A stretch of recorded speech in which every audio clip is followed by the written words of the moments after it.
Hey, my name is Sam, aka Mr. Two Pairs Minimum, and let's take a quick look at a corduroy work trouser by UNIQLO in collaboration with JWAnderson in a navy colorway.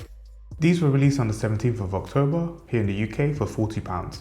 It has a baggy fit featuring a Baker style front patch pocket, an elasticated hem with an adjustable snap buckle belt design at the waist. Minimal JWA branding can be seen on the back pocket. I love its cozy fine welt corduroy material, which looks a lot neater than the more popular thicker welt corduroy. Its easy relaxed fit gives you an option to layer up with thermal wear in the colder months, and I like the way it sits on chunkier sneakers and boots. For reference, I'm wearing a size medium. I'm around 6'1" or 185 centimeters, and I usually wear a 32 waist.